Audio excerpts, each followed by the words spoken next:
বন্ধুরা, মিষ্টু অ্যান্ড মধুমিতাস কিচেনের একটা নতুন পর্বে তোমাদের সবাইকে স্বাগত। বন্ধুরা, আজকের রেসিপি একদম হেলদি পালক পরাঠা। যেমন নরম তেমনি সফট।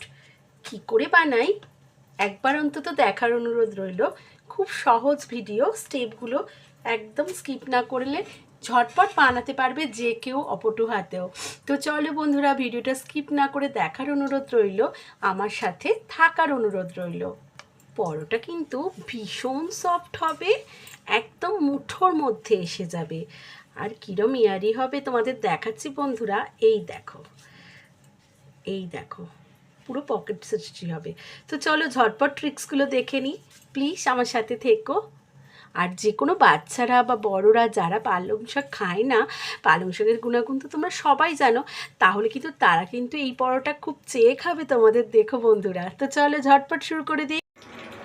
পালং শাকগুলোকে ভালো করে ধুয়ে কুচিয়ে নিয়েছি। এরকম 1 বাঞ্চ নয় 3 বাঞ্চ এরকম নিয়ে অল্প নুন দিয়ে সেদ্ধ করে নেব, আর অল্প জলে।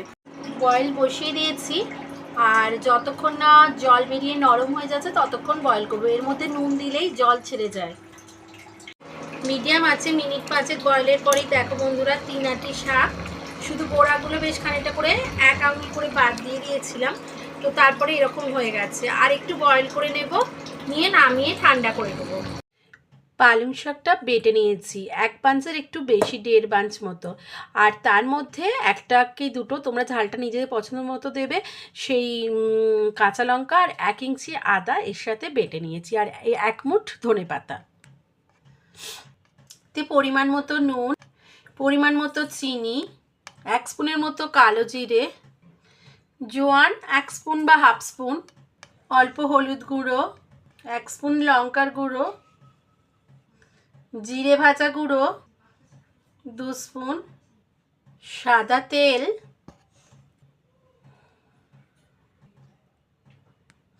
জল ছাড়া 75 গ্রাম ফ্যাটানো টক দই, এটাও অ্যাড করে দেবো।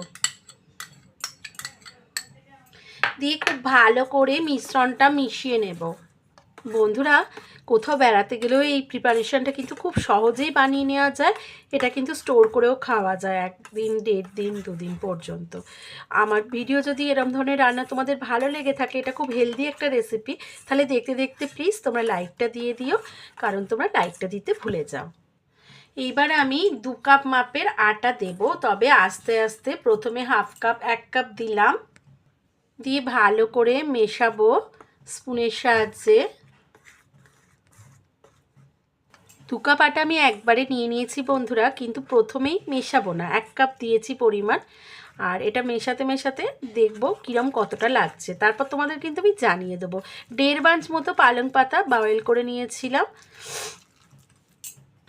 আবারও 1/2 কাপ মেশালাম। আমি কিন্তু আটা মেশাচ্ছি, তোমরা চাইলে ময়দাও মিশিয়ে করতে পারো সেমভাবে, বা অর্ধেক আটা অর্ধেক ময়দা মিশিয়েও করতে পারো, যে যেটা মানে পছন্দ করো সেইভাবে করতে পারো। আরও 1/2 কাপ অ্যাড করে নিয়েছি, মোট 2 কাপ। তাহলে আটা আমার মেশানো হয়ে গেল। বন্ধুরা, একটু মোবাইলের গোলযোগের জন্য আমি দেখাতে পারিনি, তবু দেখো আমরা এখনও জাস্ট অ্যাড করেছি 1 টেবিল স্পুন সুজি।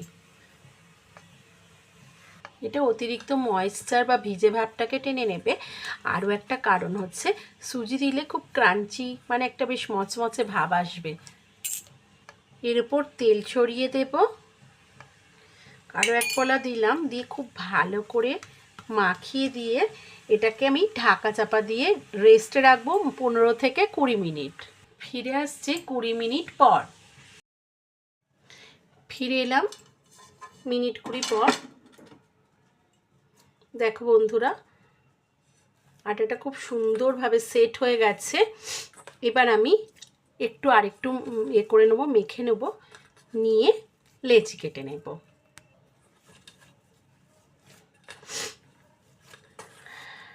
এবার আমি আস্তে করে মাখা হয়ে গেছে, আরও 2-3 মিনিট। এবার লেচি কেটে নেব। আমি এরম সাইজের বানাচ্ছি, তোমরা তোমাদের পছন্দের মতো সাইজ করবে। লুচি করলেও কিন্তু একই ময়নে একইভাবে লুচি বেললেই হবে।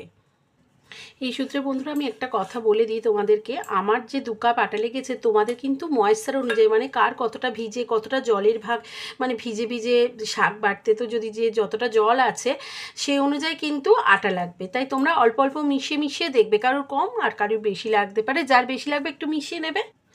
অল্প আটা নিয়ে একটা লেচি নিয়ে নিলাম, লেচিটা খুব ভালো করে আটার সাথে মিশিয়ে দিয়ে আলতো হাতে গোল করে নেব, দিয়ে আবারও একটা পার্ট দিয়ে নিলাম, নিয়ে খুব ভালোভাবে আরও একটা থার্ড পার্ট দিয়ে এরমভাবে বেলে নেব গুঁড়ির সাহায্যে। তোমরা তোমাদের তেল দিয়েও বেলতে পারো, তবে গুঁড়ি দিয়ে এটা বেলতে বেশি সুবিধা হবে বলে আমার মনে হয়। আমার একটা বেলা কমপ্লিট, তুলে নিলাম। বন্ধুরা আমি আরও একটা পরোটার মানে লেচি নিয়ে এরম গোল করে বেলে নিয়েছি। এবার কি করব দেখো, একটা অন্য শেপে দেখাবো। ভেতরে বেশ কিছুটা অয়েল দিয়ে দিলাম, ঠিক আছে, অয়েলটা এরম করে মিশিয়ে দিলাম, হ্যাঁ, দিয়ে এবার এটাকে এরম করে দিলাম, দিয়ে এরম করে দিলাম, দিয়ে খুব ভালো করে প্রেস করে নেব, নিয়ে অল্প গুঁড়ি ছড়াবো, ছড়িয়ে খুব হালকা হাতে প্রেস করে করে আবারও বেলে নেব। এইভাবে একটা স্কোয়ার পরোটা বা ঢাকাই পরোটার শেপে আমি এই পরোটাটা একবার বেলে দেখলাম। তোমরা তোমাদের পছন্দের মতো করবে, আমি বলছি এই শেপটাও করা যেতে পারে, আমি কখনো কখনো এই শেপেও বানাই। তো স্কোয়ার শেপে পরোটাটা আমার কমপ্লিট। একটা তাওয়া বসিয়ে দিয়েছি, এবার তাওয়াটা গরম হবে, একটু অপেক্ষা করব। এবার তাওয়াটা গরম হয়ে গেছে, এবার পরোটাটা দিয়ে দিলাম,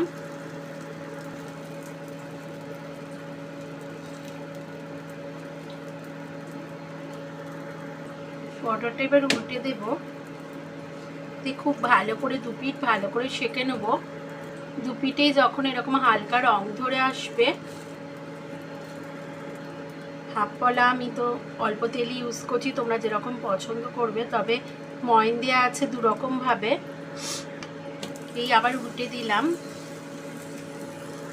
দিয়ে পিঠো হাফ পলা তেল অল্প করে লাগিয়ে দিয়ে খুব ভালো করে স্প্রেড করে দেবো। বন্ধুরা এক্ষেত্রে বলে রাখি, প্রথমে ময়নের সময় তেল দিয়েছি আর তারপরে যে তেলটা দিয়েছি সেটা কিন্তু ক্রাঞ্চি হওয়ার জন্য, আর প্রথমটা সফট হওয়ার জন্য।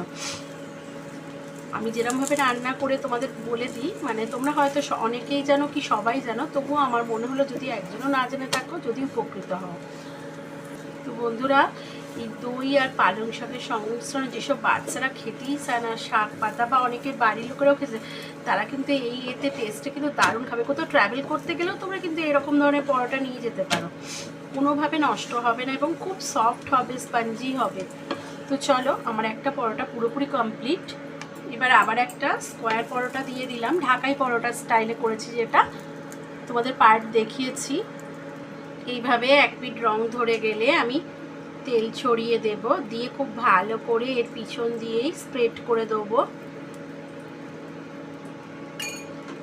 এবার দিয়ে ভালোভাবে উল্টো পিঠটাও দেখো রং ধরে গেছে। এই সময় আমি হাফ স্পুনের মতো তেল নিয়ে, এবার তেলটা তোমরা তোমাদের পছন্দের মতো নেবে, যে একটু বেশি ক্রাঞ্চি করার ইচ্ছা হবে চাঁকা তেলেও ভাজতে পারো, তবে পরোটা হেলদি করার জন্য এইভাবেই ভাজে।